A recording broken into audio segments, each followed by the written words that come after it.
नमस्कार. आज आम्ही तुम्हाला एक नाटक करून दाखवणार आहे. त्या नाटकाचे नाव आहे की कष्टाचे फळ. मी सर्वांची ओळख करून देते. वडिलांच्या भूमिकेत आहे आरती. नमस्कार. मुलांच्या भूमिकेत आहे सृष्टी, वैभवी, रेणुका, दुर्गा. नमस्कार. व्यापारीच्या भूमिकेत आहे अर्पिता. नमस्कार. आता नाटकाला सुरुवात होणार आहे. एक शेतकरी होता. तो खूप कष्ट करायचा. त्याला 4 मुले होते. ते 4ही मुले खूप आळशी होते. मग शेतकऱ्याला विचार आला की मग शेतकरी एका दिवशी म्हणाला, मी मेल्यानंतर माझ्या मुलांचं काय होईल? मग शेतकऱ्याला विचार आला. शेतकरी घरी गेला.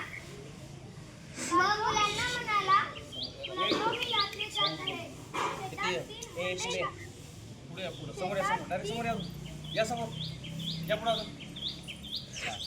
शेतात 3 हंडे धान्याने भरलेले आहेत. ते तुम्ही या पक्षात वाटून घ्या. मग असं म्हणून शेतकरी यात्रेला जातो. मग मुलं आपापसात बोलतात, आपल्या शेतात 3 हंडे भरून नाण्याने भरले आहेत. ते विकून आपल्याला पैसे किती येतील? चला जाऊ मग शेताला. मग ते मुलं शेताला जातात. शेतात जाऊन काम करतात.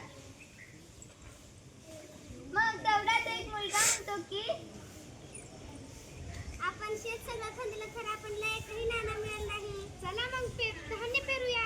मग ते धान्य पेरतात. मग त्यांचं धान्य खूप उत्पन्न होतं. मग ते धान्य घेऊन ते व्यापाऱ्याकडे जातात.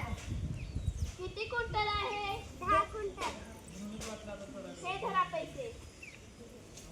मग ते पैसे घेऊन ते मुलं घरी जातात. तेवढ्यात शेतकरी यात्रेहून येतो. मुलं झालेली सर्व गोष्ट शेतकऱ्याला सांगतो. आम्ही शेत सगळं